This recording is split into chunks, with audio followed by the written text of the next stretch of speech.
Ons gaan vandag lees uit 2 Timoteus 1 vers 6 tot 12.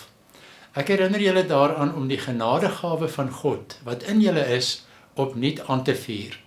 God het ons tog nie 'n gees van vreesagtigheid gegee nie, maar van krag en liefde en selfbeheersing.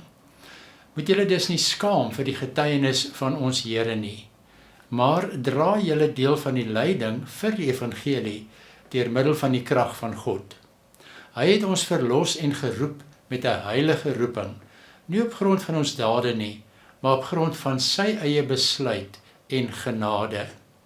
Reeds van ewigheid af is dit in Christus Jesus aan ons geskenk, en nou is dit geopenbaar deur die verskyning van ons verlosser, Christus Jesus, wat die dood vernietig het en die lewe en die onverganklikheid deur die evangelie aan die lig gebring het. Hiervoor is ek as prediker, as apostel en leraar aangestel. En daarom lei ek ook hierdie dinge, maar ek skaam my nie, want ek weet in wie ek nog altyd my vertroue stel.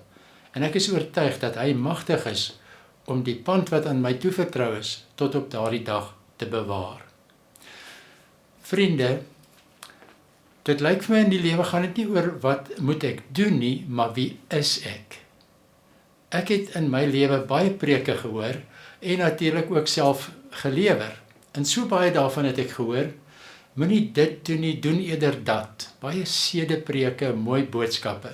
Maar ek het al meer besef dat wanneer mense by belangrike kruispaaie kom, wanneer hulle besluite oor en vir hulle lewens moet neem, die belangrikste vraag nie is wat is die slimste besluit nie, maar wat sal pas by die mens wie ek besig is om te word.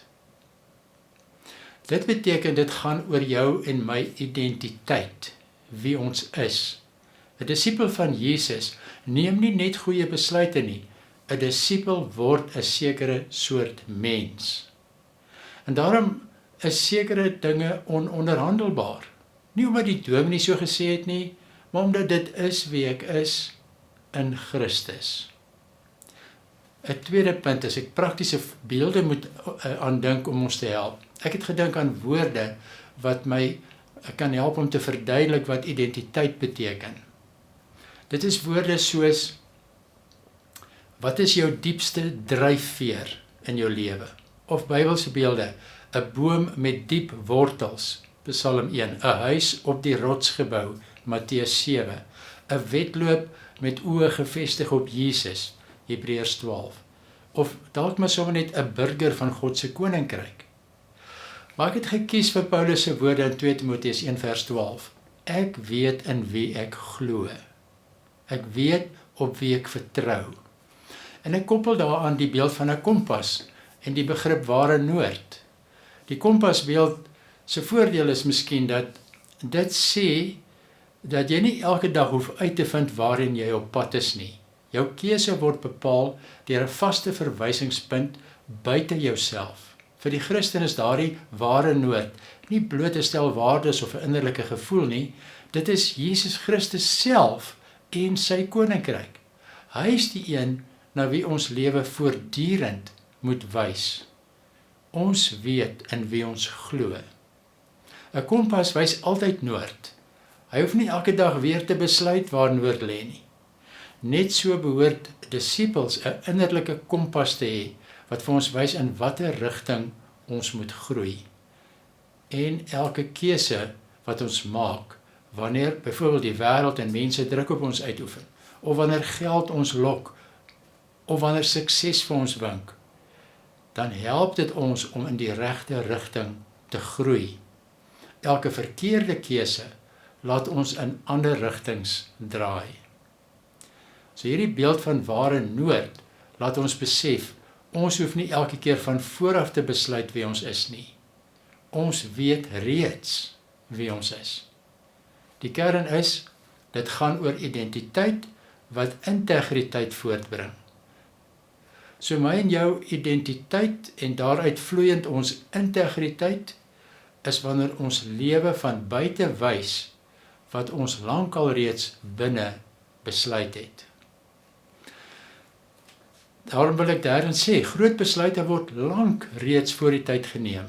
Ons dink gewoonlik mense val skielik, maar eintlik gebeur dit andersom. Die dag wanneer die versoeking kom, is dit eintlik te laat om dan jou waardes te probeer uitwerk. Kom ons dink nou aan Bybelse voorbeelde. Daniël. Daniël se besluit was vooraf reeds geneem. Ons lees al in hoofstuk 1 vers 8 van Daniël. Daniël was egter vas van voorneme dat hy homself nie sou besoedel met die koning se kos en die wyn wat die koning gedrink het nie. So sy identiteit was nie dat hy 'n amptenaar in Babel gaan wees nie, maar ek behoort aan die Here. Daarom weet ek wat ek gaan doen. Josef, toe Potifar se vrou vir hom wil verlei, sê Josef nie, ek hoop net ek word uitgevang nie. Hy sê, hoe kan ek hierdie verskriklike daad doen en teen God sondig? Genesis 39. So sy besluit kom uit sy verhouding met God en daardeur verloor hy sy posisie uiteindelik en sy vryheid, maar nie sy identiteit nie. Moses, volgens Hebreërs 11 het Moses geweier om as die seun van die Farao se dogter bekend te staan. Hy kies eerder om saam met God se volk te lei. Sy identiteit het sy toekoms bepaal. Esther kon stil gebly het, kon nie opgetree het en deelgeneem het nie, maar sy ontdek dat haar identiteit belangriker is as haar veiligheid. Sy sê in Esther 4:16, as ek so moet omkom, kom ek so om. Dis iemand wat reeds besluit het waar haar ware nood lê. Johannes die Doper, hy verloor uiteindelik sy lewe, maar hy weier om sy boodskap aan te pas, om vir Herodes Antipas tevrede te stel. Johannes weet waarvoor hy geroep is. Stefanus, terwyl mense hom stenig, sien hy vir Jesus, en hy bid vir sy moordenaars. Sy identiteit as 'n disipel is baie sterker as sy selfbehoud. Paulus skryf, vir my is die lewe Christus. Sy identiteit bepaal sy waardes, sy besluite en sy volharding. En dan uiteindelik kom ons by Jesus uit. Hy word in die woestyn versoek. Let op hoe die versoekings begin. Die bose sê vir hom, as u die seun van God is. Met ander woorde, die versoeking gaan oor identiteit. Maar net voor dit by sy doop, het die Vader gesê, jy is my geliefde seun. So Jesus weet wie hy is, en van daaruit leef hy, en maak hy al sy keuses. Dit bring ons by 'n vierde punt. Disipelskap is nie maar net 'n stel reëls nie, maar dit is 'n identiteit. Dit gaan daaroor dat God nuwe mense skep. Mense wat reeds nou leef as burgers van die koninkryk. Dit beteken, ek vra nie in situasies, hoe ver kan ek gaan nie? Hoe ver kan ek die reëls buig of breek nie? Maar ek vra, vir wie verteenwoordig ek? Dis 'n totaal ander manier van dink en van lewe. So vyftens, as ons oor identiteit en integriteit praat, dan gaan dit oor karakter. 'n navolging van Jesus kan dit nooit nie net oor preke of moralistiese boodskappe gaan nie. Dit gaan altyd oor my en jou karakter. Wie van ons sal onthou al die besluite wat ons al in ons lewens geneem het? Dit is nie moontlik nie, maar elke besluit wat ons neem, vorm uiteindelik die soort mens wat ons word. Onthou, hierdie kom in 'n volgorde. Eerstens neem ons besluite wat gewoontes vorm.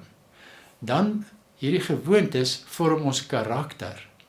En derdens, hierdie karakter bepaal ons bestemming.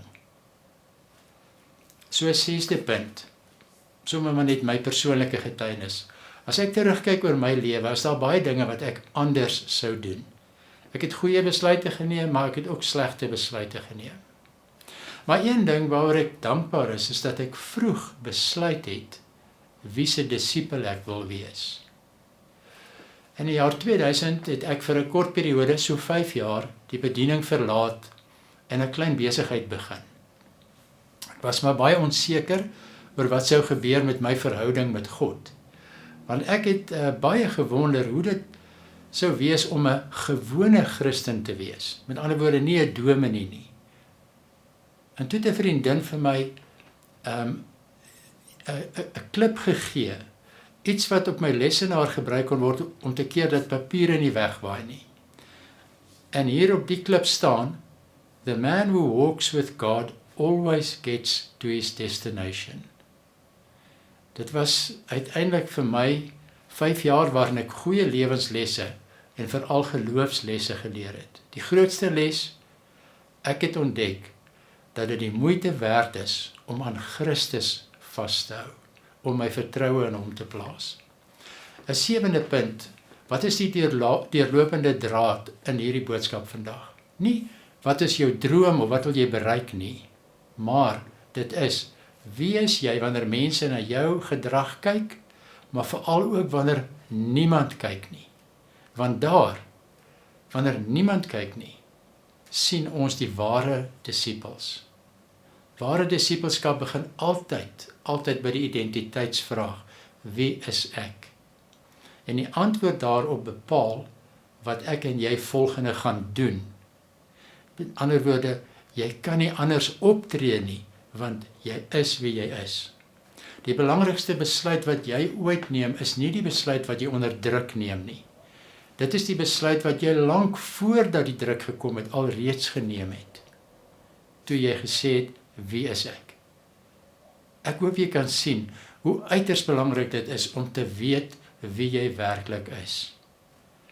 Wat ek vandag wil doen, is om julle die toekoms in te stuur met Christus as julle rigtingwyser, julle ware noord. En ek wil nou graag vir jou 'n baie kort videoetjie wys en besluit self wat hierdie eerste persoon gemotiveer het om te doen wat hy hier doen.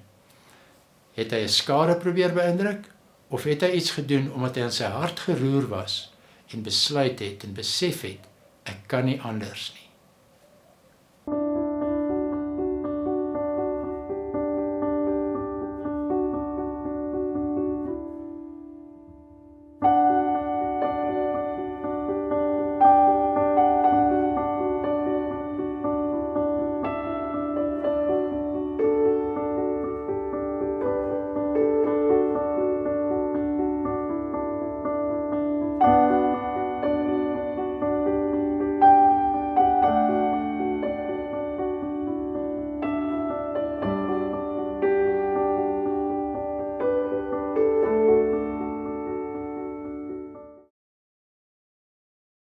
Here, wanneer ons as u disippels elke aand terugkyk op wat in ons dag gebeur het, mag ons kan sê, ek het vandag geweet in wie ek my vertroue stel, en ek het probeer leef soos 'n disipel wat aan u behoort. Amen.